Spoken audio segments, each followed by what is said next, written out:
Halo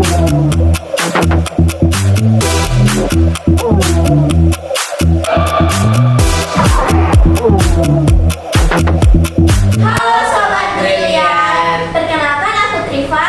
Aku Alvin, kami dari OSIS Brilian SMP Negeri 1 Tilong Kabila. Selamat datang di Brilian Talks. Obrolan cerdas remaja bikin hidup makin gemilang. Hari ini kita bakal kedatangan tamu dari yang sebentar lagi udah ada di sini lagi. Wah, siapa sih Triva? Penasaran? Jangan kemana-mana, tetap di Brilian Talks. Mari kita sambut kakak-kakak mahasiswa PPL.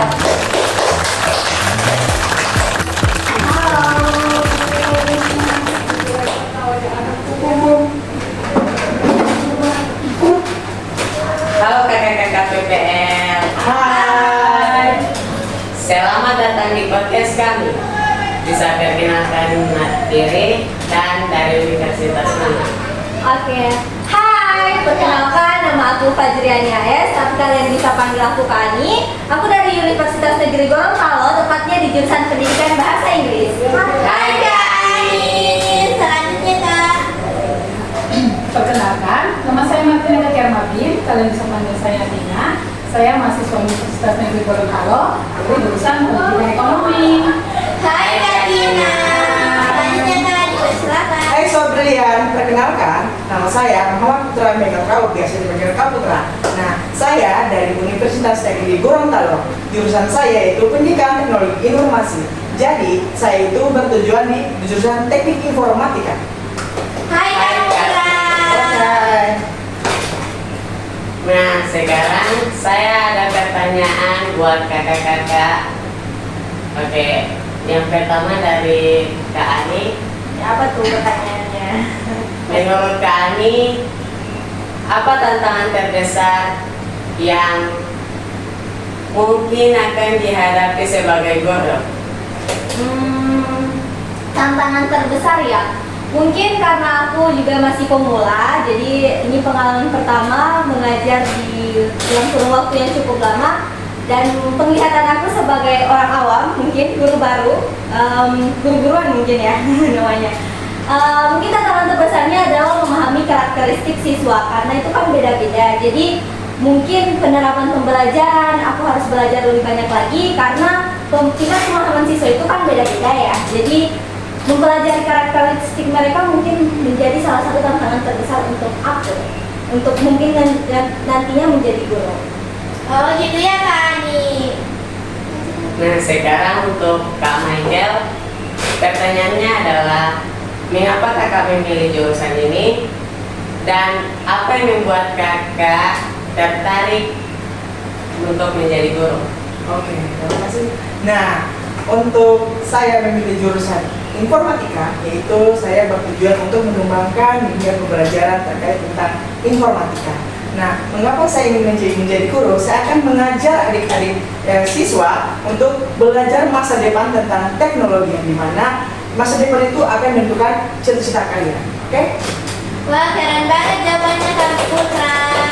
Dan untuk Kak Tina, pertanyaannya adalah apa kesan pertama kakak saat menginjakan kaki di SMP kami? Kesan pertama saya, pertama tuh saya agak deg-degan ya, karena itu pertama kalinya saya masuk untuk mengajar. Kesan saya SMP itu sangat manfaatnya sangat luar biasa, karena saya harus mencoba untuk memahami karakter setiap siswa. Jadi kesannya itu sangat luar biasa kalau bisa masuk mengajar pada SMP Negeri 1 Tilong Kabila. Wah sangat baik kesan dari Kak Martina. Sekarang kita akan lanjut untuk menanyakan pertanyaan untuk Kak Ani, yaitu pendidikan bahasa Inggris. Oke. Jadi gimana sih Kak Ani supaya pelajaran bahasa Inggris jadi menyenangkan, terus nggak membosankan? Pertanyaan bagaimana agar pembelajaran bahasa Inggris itu menyenangkan dan tidak membosankan. Hal pertama yang kamu harus lakukan adalah suka dengan bahasa Inggris. Karena kalau kalian gak suka bahasa Inggris, tetap aja itu akan tidak menyenangkan dan membosankan. Jadi mungkin itu yang pertama. Dan mungkin apa ya? Mungkin kalian harus punya teman yang punya basic yang bukan basic sih, lebih kayak hobi sama lah. Kayak misalnya kalian mau hobi bahasa Inggris sama-sama nih, pengen belajar sama-sama. Jadi bakal lebih menyenangkan kalau kalian punya partner. Jadi kalian bisa latih speakingnya kalian, readingnya kalian, punya teman sama. Jadi lebih menyenangkan kalau punya teman. Karena kan kalau ngomong sendiri nggak menyenangkan. Jadi kalian harus punya teman dan harus suka bahasa Inggris. Yang pertama. Dan beda ya aku kalau itu sih. Gitu ya Kak Ani. Nah, pertanyaan selanjutnya yaitu seberapa penting sih bahasa Inggris di era sekarang?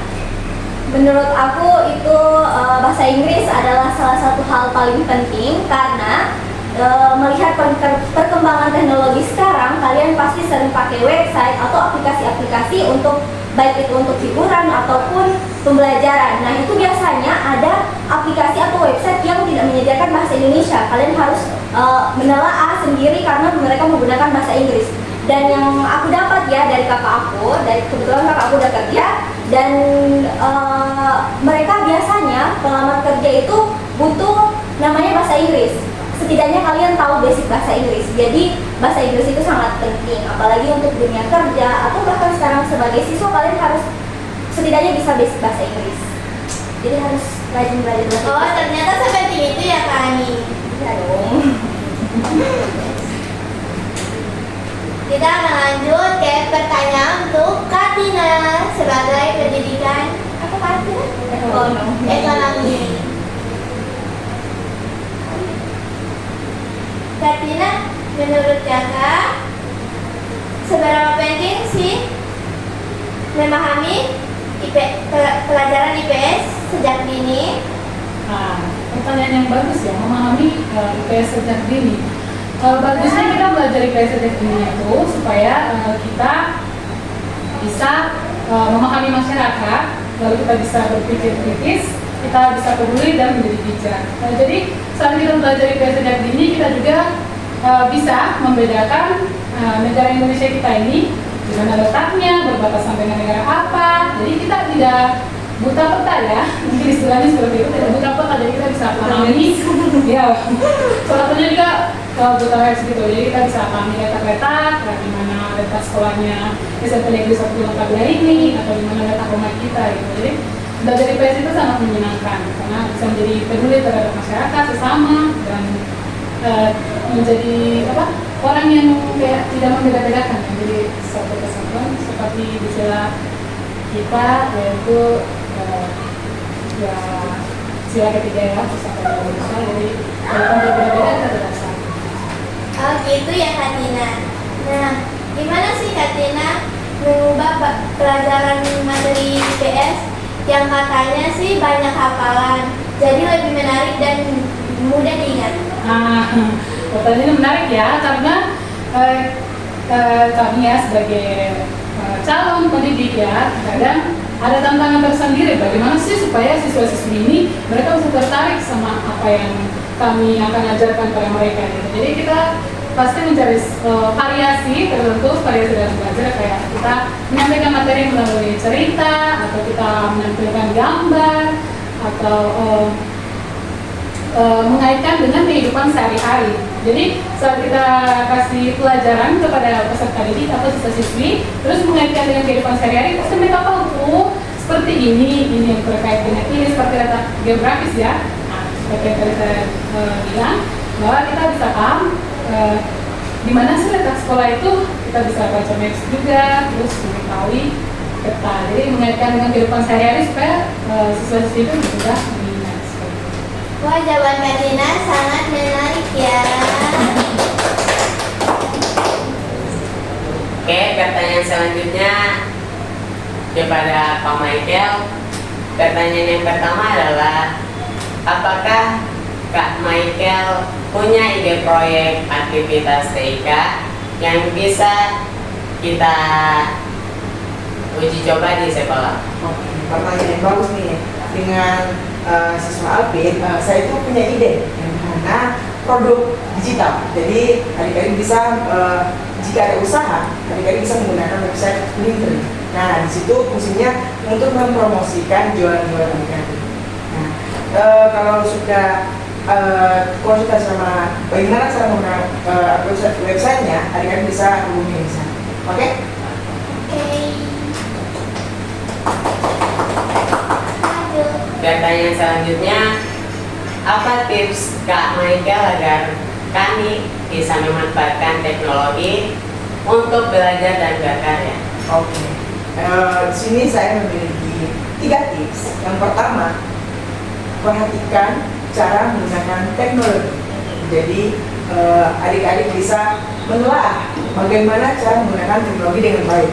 Contohnya, jangan men-share hal-hal yang tidak senonoh, baru hal-hal yang negatif. Nah, itu cara kita menggunakan teknologi dengan baik. Yang kedua, kita mencari informasi yang terbaru.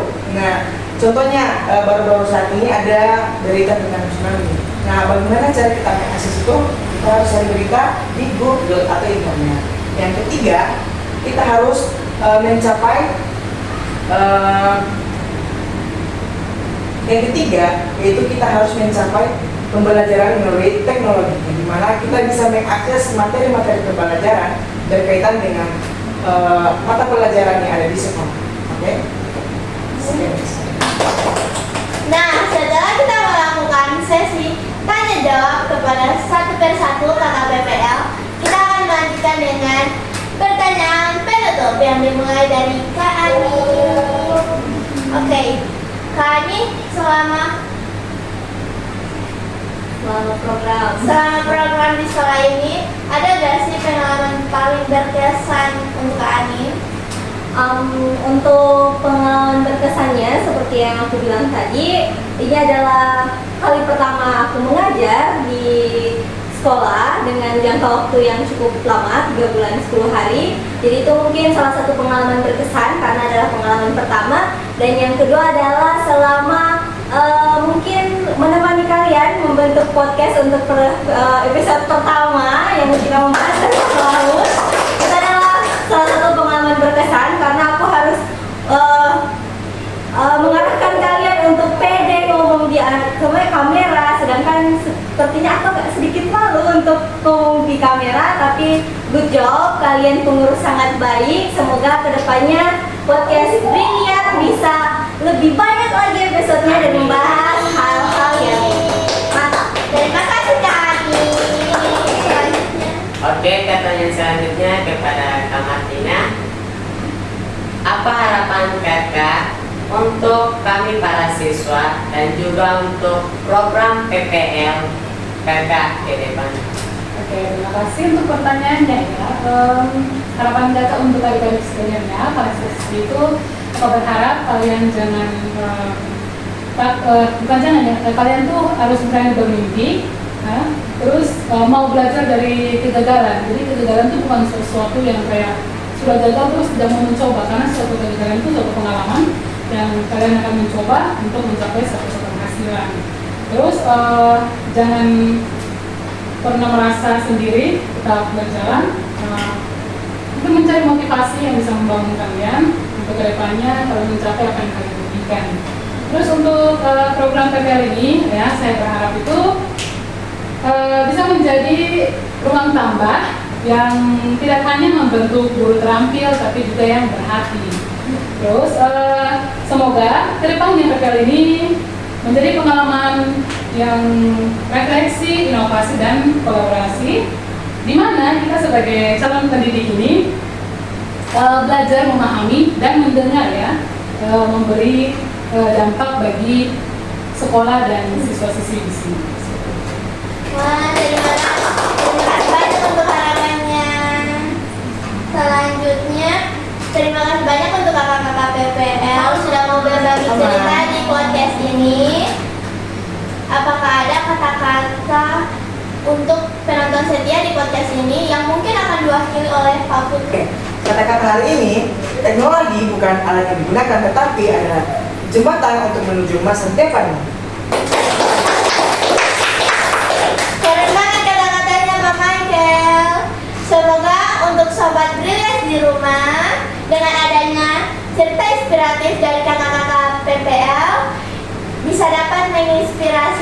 Sobat Brilians yang ada di rumah.